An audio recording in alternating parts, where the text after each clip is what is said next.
창세기 3장 1절부터 7절 말씀까지. 그런데 뱀은 여호와 하나님이 지으신 들짐승 중에 가장 간교하니라. 뱀이 여자에게 물어 이르되 하나님이 참으로 너희에게 동산 모든 나무의 열매를 먹지 말라 하시더냐. 여자가 뱀에게 말하되 동산 나무의 열매를 우리가 먹을 수 있으나 동산 중앙에 있는 나무의 열매는 하나님의 말씀에 너희는 먹지도 말고 만지지도 말라 너희가 죽을까 하노라 하셨느니라. 뱀이 여자에게 이르되 너희가 결코 죽지 아니하리라. 너희가 그것을 먹는 날에는 너희 눈이 밝아져 하나님과 같이 되어 선악을 알 줄 하나님이 아심이니라. 여자가 그 나무를 본즉 먹음직도 하고 보암직도 하고 지혜롭게 할 만큼 탐스럽기도 한 나무인지라. 여자가 그 열매를 다 먹고 자기와 함께 있는 남편에게도 주매 그도 먹은지라.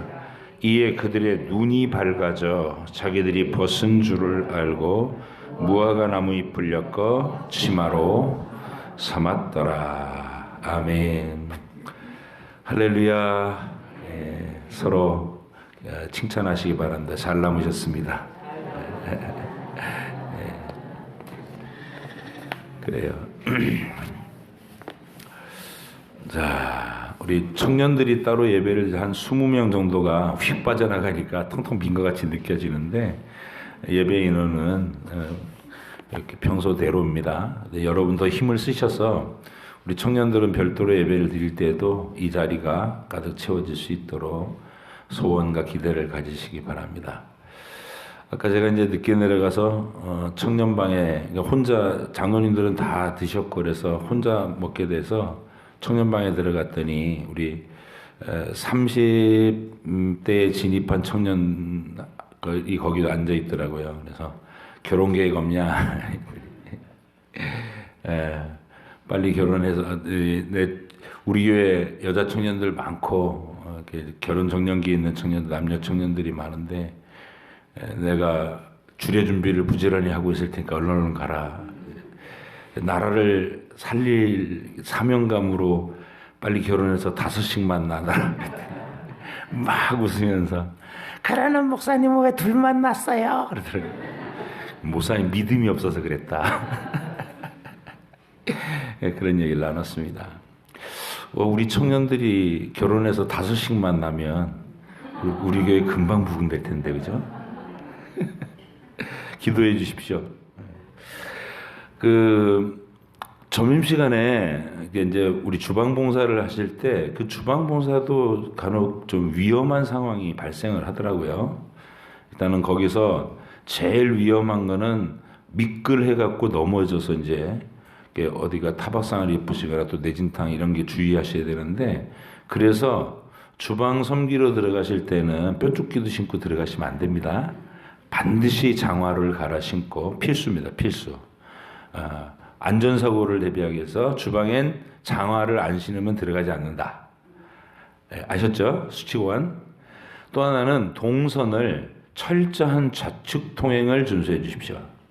들어가서 오른쪽 길로 들어가면 안 돼요. 이렇게 시계 역방향으로 돌면 안 되고, 시계 방향, 어느 게 시계 방향?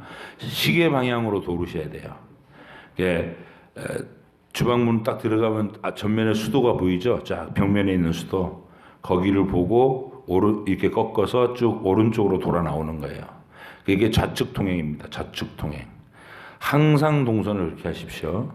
그러니까 이제 주방공사를 하실 때 뜨거운 국물을 퍼가지고 반대로 돌아버리면 부딪히는 거예요. 그래서 그런 사고를 예방하기 위해서 반드시 한쪽으로만 이렇게 시계 방향으로만 동선을 그린다. 그걸 주의해 주시면 장화 신기 한 방향으로만 움직이기 해서 다치시는 일 없도록 꼭 주의해 주시기를 바랍니다. 자, 오늘 우리가 살펴볼 우리 표준문서 고백은 제6장입니다. 10페이지에 있는 제6장 인간의 타락 그리고 죄, 형벌 이런 것들에 대한 주제입니다. 이 내용을 아는 것이 우리에게는 굉장히 중요하고 세상 사람들은 이걸 모르기 때문에 이걸 모르면 어떤 일이 발생하느냐면요. 교육하면 되는 거라고 생각해요. 아니면 윤리도덕을 잘 가르치면 된다고 생각하고. 근데 인류가 윤리도덕 안 가르쳤어요? 수천 년 동안 가르쳤잖아요. 가르쳤는데 왜 여전히 전쟁은 일어나고 범죄는 끊이지 않죠? 그것도 발전한 선진국에서 잔혹한 살인도 일어나고 많은 범죄가 일어나요. 연쇄살인범들은 후진국에서는 별로 생기지 않아요. 아주 고도로 발전된 선진국에서 어디다가 자기 울분을 해소해야 될지 모르는 인간들이 이렇게 음침한 곳에 숨어가지고 완전히 그냥 사람 죽이는 것을 쾌락으로 삼는 그런 아주 병리적인 현상이 나타나는 게 연쇄살인범으로 나타나는데, 그러니까 인류는 지금 자기 상황을 모르고 대처를 하니까 문제가 해결이 안 되는 거예요. 아무리 윤리와 도덕 교육을 열심히 시켜도 이 문제는 해결되지 않는다. 교육이 부족해서 인간의 약한 이 범죄가 계속 기승을 부리는 게 아니고, 우리는 스스로 죄와 타락 가운데 망가져 있다라는 인식부터 해야 되고, 우리 교회에서 뭐라 그러냐면 내 자신이 위험한 존재다. 위험한 존재다. 이걸 인식하라고 가르칩니다. 나도 상황 속에 내몰리면 무슨 일이든 할 수 있는 존재다라는 것을 아는 게 중요해요. 그리고 그래서 하나님의 통제가 필요하고 은혜가 필요하다. 이걸 아는 사람이 얼마나 중요한 건지 몰라요. 그래서 기독교인은 세상 사람하고 삶의 방향이 같을 수가 없어요.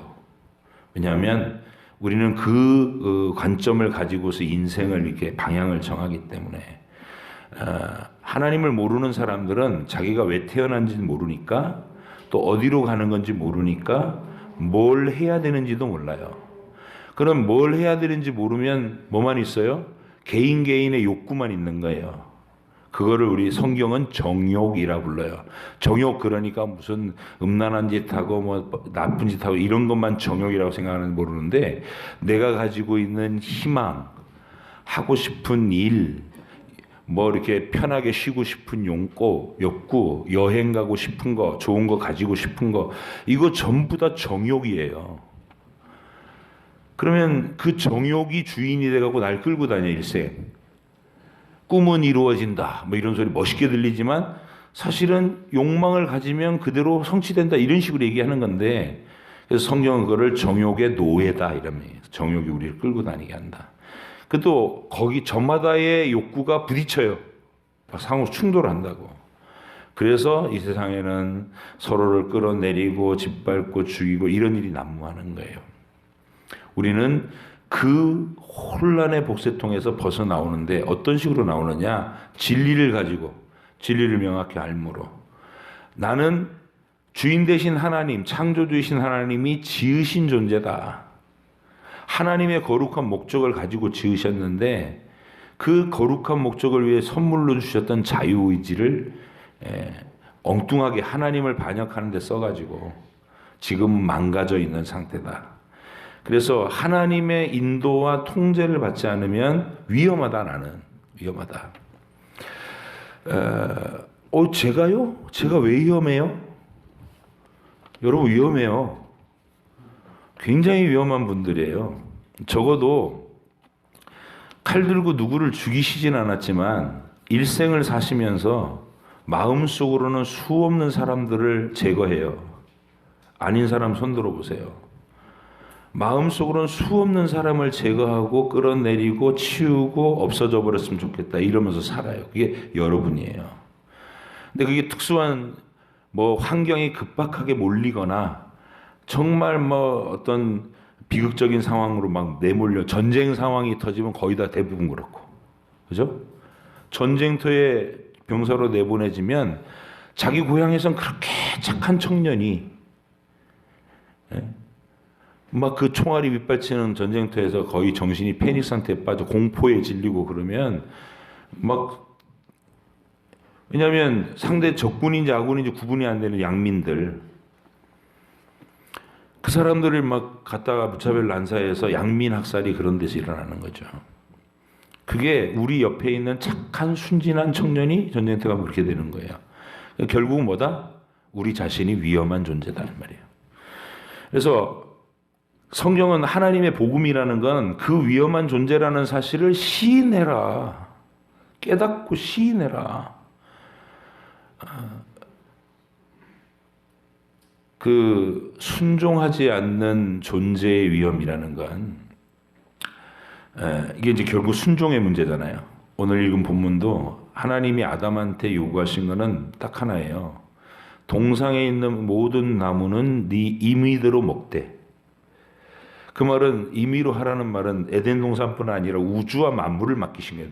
마음대로 활용해서 내가 너에게 준 이 지식과 재능과 온갖 종류의 은사를 가지고 이 우주를 네가 개발하고 정복하고 다스려라. 다 하나님이 네게 주신 은사를 하나님께 감사하면서 하면 되는데 단 하나, 동산 중앙에 있는 나무의 열매만은 먹지 마라.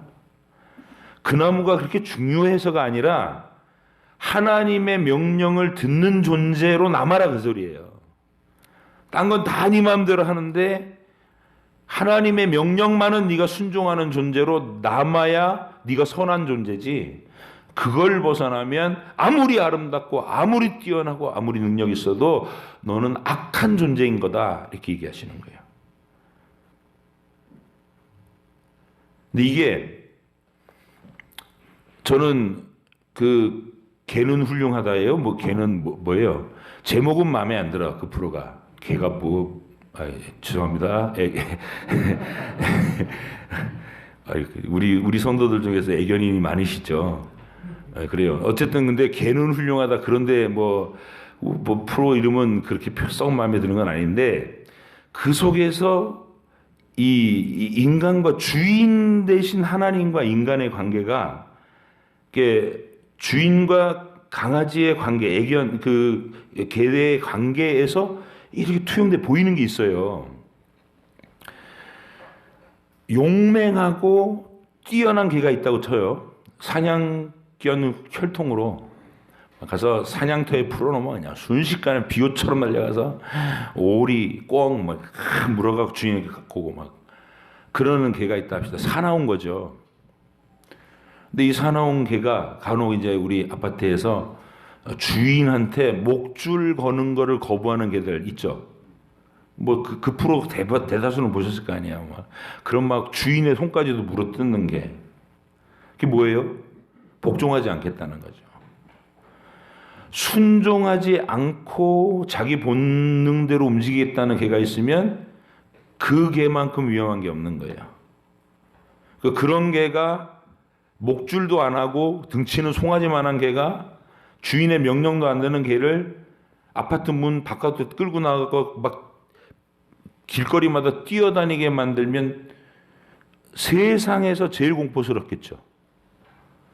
그게 바로 이 장면이에요. 우리가 본문을 읽은 장면. 가장 뛰어난 천사가 하나님의 목줄을 거부한 거예요. 간섭받기 싫어. 내 마음대로 할 거야. 신임은 나야. 어차피 자유의지를 주셨잖아. 그런 존재가 마귀와 사탄이라고요. 거기에 동조한 천사들이 악의 영들이고 아담이 거기 동참한 거예요. 저는 아닌데요. 아담이 그랬지 저는 아니, 여러분도 그 속에 있었다니까. 여러분이 아담이에요. 아담 안에 있었어요. 그래서 우리가 하나님 앞에서 타락, 죄 그러면 가장 심각한 게 이거예요. 순종을 거부하는 자아가 됐다는 거. 위험해요. 위험하다고. 여러분이 위험하다는 사실 아시겠어요? 그러니까 아주 혈통이 좋고 우수한 개일수록 그 부분만 이렇게 딱 잘못되면 그 개는 좋은 개라고 할 수가 없어요. 위험한 개예요. 그래서 강형욱 훈련사가 투입됐는데도 진전이 안 된다. 그럼 그 다음은 어떻게 한다고요? 안락사 시켜야 되겠습니다. 이 소리 나온다니까요. 그 방송에서 버젓이 나와요. 이 개는 안락사를 권합니다. 위험합니다. 이런다고요. 순종이 안 되는 거. 자, 그래서 순종이 제사보다 낫다는 말은 교회에서 교회를 힘들게 하고 교회를 소란스럽게 만들고 교회에 문제가 되는 사람은, 그냥 시시한 믿음을 가진 사람은 그런 일 하나도 없어요. 아니 뭐 얼굴을 나타내는 게 1년에 한 절기 때마다 한 번씩 삐끔삐끔 나오는 사람이 교회에 무슨 문제를 일으키겠어요. 문제를 일으키는 사람은 능력이 뛰어난 사람, 열심히 나오는 사람, 그리고 많은 일을 하는 사람이에요. 근데 그 사람이 뭐가 없어요? 순종할 마음이 없어. 다 자기가 원하는 대로 처리해버려. 그게 사울이에요. 하나님이 사무엘을 통해서 아말렉을 진멸하라 그랬더니 가고 이거 봤더니, 아니 이 좋은 것들, 이 소와 양들도 다 좋고 사람들도 다 내가 얘기해 보니까 좋은 사람들인데 왜 죽이래? 그래놓고 이건 사무엘이 하나님 음성을 잘못 들었을게요. 내가 이 소들 가지고 하나님께 제사 드리면 하나님 훨씬 좋아하지 않을까? 지식대로 생각한 거예요. 그걸 다 끌고 왔어요. 거기서 나온 말이 뭐라고요? 사무엘이 한 말이, 순종이 제사보다 낫고 듣는 것이 수양의 기름보다 낫습니다. 여러분, 맹신을 가지라는 말이 아닙니다. 맹신을 가지라는 말이 아니고, 내가 이해가 안 되면 토론도 해야 돼요. 따지기도 해야 되고 성질도 날 수 있어요. 늘 말씀드리지만 우리 당회원들, 저까지 해서 이제 제가 당회장이고 7분의 장로님들이 8명이서 한 자리에 앉아갖고 어떤 특정한 사안을 갖고 토론을 하면 의견이 갈릴 때가 있어요. 그러면은 각자 서로의 그 맞는 얘기를 막 주장하면서 언성이 높아지면 그 문 밖에서 들으시고 싸우는 줄 아는, 안 싸워요. 안 싸운다고. 우린 정치 토론도 해요. 강단에서는 제가 어느 한 당을 지칭하고 화를 내거나 어느 한 당을 지칭해 두둔하거나 이러면 굉장히 그날은 이 당회가 험악해져요. 그래서 이 당회에서는 이제 아예 날 잡고 밤샘 토론다 그래요. 당에서 아예 내놓고 이게 여당하고 야당하고 한번 붙어요. 그럼 막 언성이 높아가요. 근데 저는 두고두고 그 장면이 너무너무 행복해서 어느 날 보수 대표 한 분하고 진보 대표 한 분하고 막 붙었어요. 그래갖고 지금 대통령이 잘한다, 이전 대통령은 문제가 많다, 뭐가 문제냐 말이면서 막 언성이 높아갔어요. 그 막 거의 싸울 듯이 됐는데 우리 보수 대표께서 갑자기 진보 대표의 핸드폰 케이스를 봤더니 핸드폰 케이스가 오래 쓰셔서 그냥 너덜너덜해졌어요. 근데 보수 대표께서 그런 거를 참 잘하셔요. 인터넷으로 검색해서 구매도 잘하시고. 근데 그걸 딱 보시더니 막 싸우시다가 왜 이렇게 걸었어? 내가 이거 하나 사줄게. 그 자리에서 핸드폰으로 탁탁 구매를 해서 핸드폰 케이스 선물로 주셨어요. 그래서 제가 그랬어요. 이야, 이거 서로 죽일 듯이 싸우다가 선물 주시네요. 그때 막 웃었어요. 우리 교회는 협치가 되는 교회입니다. 정치 토론을 해도 싸움으로 끝장나지 않고 사랑으로 그렇게 보듬어 주는 걸로 끝나는 좋은 교회라 그 말이에요. 뭔 얘기하다 일리 빠졌죠? 그래서 우리가 이 죄라는 거, 내가 통치된다는 거, 하나님께서 나에게 순종을 요구하실 때 나는 그 하나님의 통제가 되어야만 위험하지 않을 수 있습니다라는 자기 시인이 된다는 거, 그게 굉장히 중요한 일이다. 여러분 기억하시고 그 진리에 입각해서 사시기 바랍니다. 여러분 자녀를 욕망 덩어리로 그냥 마음껏 발산해도 된다고 가르치시면 안 돼요. 그렇게 해도 그 아이가 자유롭지 못해요. 욕망의 노예가 되고 야망의 노예가 되고 그러니까 이제 흔히 하는 게 좋은 대학 나와서 좋은 직장 취업하고 하는 일마다 잘 되고 승승장구해서 높은 자리에 올라가고 유명해지고 결혼해서 아들 딸 잘 낳고 부유하게 사는 거. 그게 뭐 인생의 테마죠. 순조롭게 거기까지 가면 그 마음속에 교만이 들어갈까요? 겸손이 생길까요? 교만해요. 세상을 자기 손바닥 안에 준 줄 알고 세상이 내 손 안에 있소이다 이런다고요. 한 번도 좌절을 경험해보지 않고 자기가 얼마나 위험한 존재인지 모르면. 자녀한테 당부할 때 우리는 입버릇처럼 너 성공해라, 공부 열심히 해갖고 높은 사람 되라 이런 얘기 하지 마시고 성실해라. 하루하루 하나님이 주신 책임을 다해라. 그래서 공부하는 거야. 너 높은 자리에 올라가려 공부하는 게 아니라 하나님이 지금 너한테 주신 오늘의 사명이 공부하는 일이기 때문에 공부하는 거야. 하나님께 순종해. 이거 가르치고. 우리는 죄인이라서 위험해. 하나님의 말씀의 통치를 받지 않으면 너 위험해. 네 마음대로 사는 건 굉장히 위험한 일이야. 감정이 생긴다고 감정 다 따라가면 거긴 자기도 죽이고 남도 죽이는 헛된 길이야. 이렇게 가르쳐야 돼요. 세상하고는 전혀 다른 가르침이죠. 그거를 잘 정리한 게 이거죠. 표준 문서. 자, 우리 같이 읽자. 그러고서 이거 처음부터 계속 정독해도 괜찮아요. 가정 예배 시간에 정독해보자. 그래서 이 가치관으로 살아. 성경을 본문을 계속 읽고. 자, 1번 읽으십시다. 시작. 우리의 시조들은 사탄의 관계와 시험의 유혹을 받아 금지된 실과를 먹음으로 범죄하였다.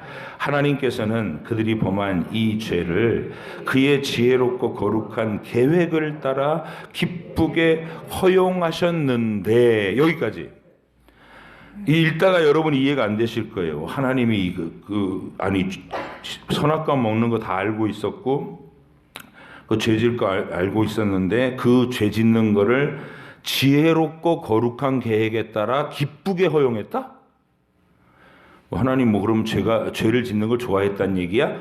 이렇게 오해하기가 쉬워요. 그래서 이제 설명이 필요한 건데 허용하셨는데 옆에다가 이렇게 여백에다 줄을 긋고 이렇게 써놓으세요. 강제로 막지 않으셨다는 뜻. 이렇게. 저를 보세요. 아담이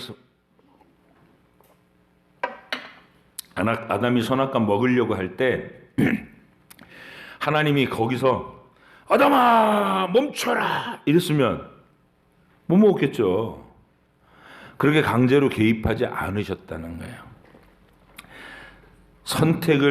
악한 선택을 하려는 쪽으로 이미 기울어졌고 그리 다 넘어가는 거 보시면서도 강제로 안 막은 이유는 그 모든 게 그렇게 죄로 펼쳐졌을 때에도 그것을 부패하고 망가진 데에서 끝나지 않고 그거를 훨씬 더 깊은 차원의 아름다운 것으로 변화시킬 더 크고 위대한 계획을 갖고 계셨다는 뜻이에요. 아멘. 그 계획에는 어떤 거죠? 우린 다 알잖아요. 그래, 망가져도. 망가진 인류에게 나 하나님의 심판의 위험을 보일 자에게는 심판의 위험을 보이고 또 다른 대상들에게 내가 택해서 그들을 위해서는 나와 동일한 내 아들이 대신 희생당하는 십자가와 희생으로 그들을 대신 값을 치러주고 용서하고 긍휼을 입어서 은혜에 감격하는 백성, 오늘 오전에 설교 들은 내용, 그런 특징을 가진 신인류로 다시 빚어내겠다. 이 계획이 있었던 거예요. 흙으로만 빚고 하나님의 숨결을 부르는 것에 끝나지 않고 이제 하나님 자신을 몽땅 집어넣어서 완전히 새로운 영원한 인류로 새롭게 창조하시겠다. 그게 위대한 계획이, 그러니 기쁘신 계획이죠. 아셨죠? 그래서 이거를 하나님이 죄를 지을 걸 알고도 그냥 조장하신 거 아니야. 이 정도 차원이 아닌 거예요. 더 깊이 생각하시고. 자, 허용하셨는데 시작. 이는 그것을 명령하시어 그 자신의 영광을 드러내시기로 이미 계획하셨기 때문이다. 이건 우리 선진들이 상상해서 지어내는 말이 아니고요. 성경 구절을 갖고 해석한 건데 하나만 찾아볼게요. 로마서 11장 찾아보세요. 거기 맨 끝에 로마서 11장 32절은 뭐라고 써있나?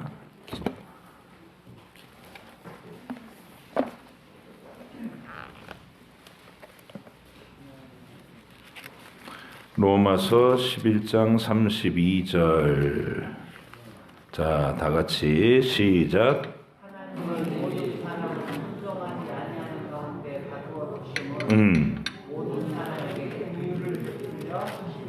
아멘. 순종하지 않았으면 마땅히 저주와 심판을 받는 게 마땅하죠. 그런데 그 저주와 심판을 내리는 대신 하나님의 아들에게 심판을 쏟아붓고 이쪽은 긍휼과 용서와 사랑을 입히시기로 그걸 하려고 강제로 막지 않으셨다고 잘못된 길을 갈 때 그게 하나님의 계획이고 위대한 신면모라는 겁니다. 여러분과 저는 죄가 드러난 세상을 경험해 봤기 때문에 그 죄 속에 내 한계를 알고 몸부림쳐 봤기 때문에 이제 구원받은 영생의 땅에서는 천사보다 더 깊은 안목과 품성을 가지고 영원히 온 세상을 다스릴 거예요. 천사는 영원토록 그거를 경험하지 못하죠. 그러니까 악한 천사는 이미 지옥에 갇혔을 거고 선한 천사들은 구경은 해봤어도 인류의 구원 계획이 하나님의 위대하신 그 계획을 구경은 해봤어도 본인이 타락한 상태, 죄로 몸부림치는 상태 이런 건 몰라요. 천사는 영원히 모르겠죠. 근데 우리는 그 세계를 알고 내가 경험했고 하나님의 은혜를 입었고 그 사랑으로 새롭게 빚어서 하나님 자녀라는 신분을 가진 존재가 됐어요. 이제 우리가 천국에 들어가면 지금은 천사가 우리보다 후견으로 더 높아요. 능력이나 권세나 존귀함으로나 이런 거로나 우린 다 죄 아래에 있고 연약함에 쌓여 있어요. 근데 천국에 들어가면 이제 위상이 바뀌어요. 우리가 천사들을 통치하고 다스리는 게 천사에게 가르치기도 하고 바로 그 위대하고 기쁘신 계획을 위해서 하나님이 인간이 타락하는 걸 강제로 막지 않으신 거다. 2번 시작. 이 죄로 말미암아 그들은 본래의 의를 잃게 되었고 하나님과의 교통도 끊어지게 되었다. 그래서 죄로 죽게 되었고 영과 육의 모든 기능들과 기관들이 전적으로 더럽혀지고 말았다. 이 목록은 기억하셔야 돼요. 자, 죄가 들어와서 우리를 망가뜨린 목록, 그냥 우리가 죄지어서 타락해서 망가졌대 이러면 뭉뚱거린 거고 맞는 말인데 뭉뚱거리고 구체적으로 뭐가 망가졌냐 이랬을 때도 대답을 할 수 있어야 돼요. 첫 번째가 뭐예요? 의를 잃었대요. 하나님 앞에 올바른 존재라는 칭호를 잃었어요. 영광의 빛을 잃은 거예요. 영광의 빛, 광채를 잃은 거예요. 그래서 하나님 앞에 의로움을 잃어버렸고, 두 번째 뭐가 왔어요? 하나님과의 교제가 끊어졌어요. 선한 교제가 끊어졌고, 세 번째는 사망의 권세가 내게 임했어요. 육체가 죽잖아요. 사망의 권세가 날 지배. 네 번째는 영과 육의 모든 것이 더럽혀졌다. 다 왜곡되고 비틀려져 있어요. 선한 욕망들도, 건전한 욕망들도 다 더럽혀지고 비틀려 있다. 이게 타락의 결과다. 그러니까 그럼 구체적으로 우리가 보이죠. 영광의 빛, 거룩한 의를 잃어버렸고 하나님과의 교제가 단절됐고 사망의 권세 아래 들어갔고 그리고 모든 면에서 더럽혀졌다. 네. 3번 시작. 그들의 온 인류의 시조이기 때문에 그들이 범한 이 같은 죄의 책임은 모든 후손들에게 전가되었고 그로 인하여 바로 그 사망과 부패한 성품이 통상적인 출생법에 의하여 그 시조들에게서부터 후손들에게 유전되었다. 이걸 따라합시다. 대표성의 원리. 나는 아담이 아니고 나는 지금 현대를 살아가는 아무개니까 나는 아담이 범한 죄에 내가 끼어들어간 거 이상하잖아요. 이렇게 주장하는 거 어리석은 질문이에요. 우리는 아담 안에 있었다. 내가 아담이다. 내가 아담이다. 그래서 아담이 타락한 것이 왜 나의 부패함으로 되냐. 그대로 유전됐다 그 말이에요. 그래서 이게 보통 생육법으로 태어난 모든 사람은 다 여기에 해당된다는 거예요. 공자님은요. 공자님도 아버지 있죠? 엄마도 있죠? 공자님이 동전녀에서 탄생한 거 아니죠? 석가모니는요? 석가모니도 어머니도 있고 아버지도 있고 장가도 갔었어요. 아들도 낳고 자녀도 낳고. 그리고 출가한 거예요. 보통 생육법으로 태어난 사람이에요. 소크라테스도 마찬가지고. 근데 여기다가 예수님을 같은 반열에 집어넣는 건 정말 심각한 이 세상 사람들의 그 모독인 거예요. 그건 우리 주님께 대한. 우리 주님은 아버지가 없어요. 인간 아버지가. 요셉은 그냥 후견인이고 보호자죠. 동정녀 마리아를 하나님의 성령께서 쓰셔가지고 전능하신 하늘 우편에 보좌 우편에 계신 그 영원하신 하나님과 동등하신 그분이 인간이 돼서 내려오신 거예요. 그래서 그 어느 인간하고도 다르다. 하나님이면서 동시에 인간, 새로운 인류의 대표가 되시려고. 아담처럼. 그래서 우리가 십자가를 진 건 아닌데 그분이 십자가 져서 저주를 다 받으셨어요. 근데 그거를 내가 받은 걸로 간주해 주시니까 내 사형 집행이 사면된 거예요. 아멘. 예수님하고 나하고 일체되니까, 붙었으니까, 한 몸이니까, 그분이 받으신 게 내가 받은 게 되니까, 두 번 지옥에 갈 수는 없는 거 아니에요. 두 번 사형을 받을 수는 없는 거 아니에요. 이미 사형은 예수님 받으셨으니까 우리는 사형 받을 일이 없는 거예요. 그렇게 해방되신 거예요. 또 예수님이 3일 만에 부활하셔서 하나님 보좌 우편에 앉으셨죠. 그럼 우리 예수님하고 같은 몸이니까 우리도 하나님 보좌 우편에 참여해요. 예수님은 영원하신 하나님 아들이라신 동등하신 분으로 거기 앉으신 거고 우리는 예수님에 의해서 구원받은 사람으로서 아버지 하나님과 영원히 사랑을 교제를 나누는 그 레벨로 우리가 올라갔다고. 그래서 누구보다 높아진다는 거예요? 천사들보다 높아진다는 거예요. 이미 높아졌어요. 예수님이 하늘에 앉는 순간 우리의 신분도 하늘에 안 치운 거예요. 아멘. 네. 이게 구원입니다. 그래서 이 동일시의 원리, 타락할 때도 아담이 타락한 게 우리의 타락이 된 것처럼 구원하실 때도 예수님이 이루신 예수님이 이미 값을 치른 지옥의 형벌 전부 다 우리 걸로 인정해 주신 그런 방식의 대표성의 원리. 그게 하나님의 지혜입니다. 그래서 이 신비로운 하나님의 계획에 대한 신뢰가 있고 자랑이 우리에게 있었으면 좋겠어요. 자, 4번까지만 읽고 오늘 마칠게요. 시작.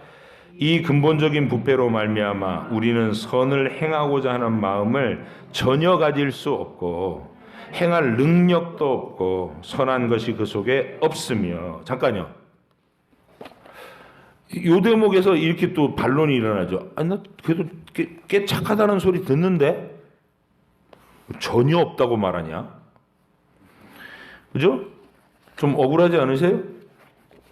그래서 여기서 이 우리 선배들이 말하는 성경이 말하는 선이라고 하는 선을 행하고 때 그 선에다 동그라미 한번 쳐보세요. 이 근본적인 부패로 말미암아 우리는 선 거기다가 동그라미 치셔서 옆으로 여백에다 이렇게 줄 살짝 거시고 뭐라고 써놓냐면 하나님께서 인정하실 만큼의 선. 그 얘기예요. 하나님의 인정하실 만큼의 선을 행하고자 하는 마음은 전혀 가질 수 없고 행할 능력도 없고 그 정도의 선이 그 속에 없으며 전적으로 악을 행하는 성향만 있으므로 하나님의 명령을 거절하는 성향만 있으므로 여기에서 모든 실제적인 범죄들이 나오게 되었다. 아멘. 네. 자, 여러분은 범죄자들 아니시죠? 네. 여기 우리 교회에는 아마 제가 목회 상담을 다 해봤어도 전과자는 없으신 것 같아요. 예, 적어도 범죄자는 없어요 여기. 그럼 나는 범죄자 아니니까 됐다. 아니요.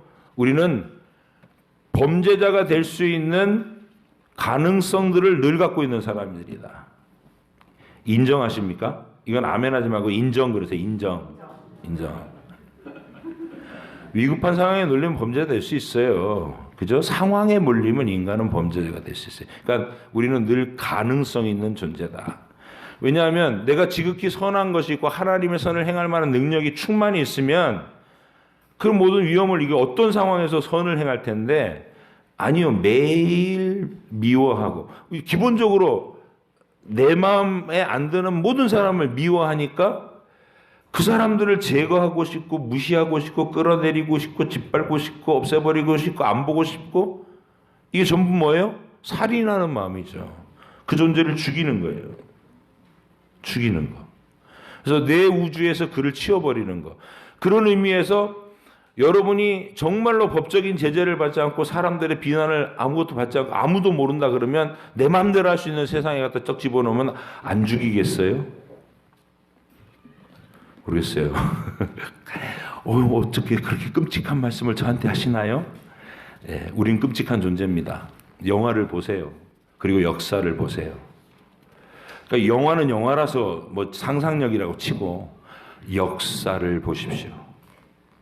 역사 속의 인물들, 우리가 흔히 위인들이라 하는 사람들의 속사정, 구체 현실의 삶을 한번 다 들여다보십시오.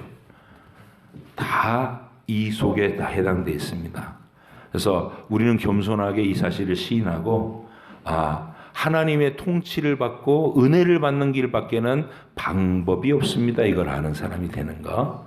그게 죄와 타락이라는 주제를 배우는 이유입니다. 다음 시간에는 이제 신자가 되고 난 다음에 그럼 이게 딱 없어지는 거냐? 아니다. 여전히 남아서 내 안에.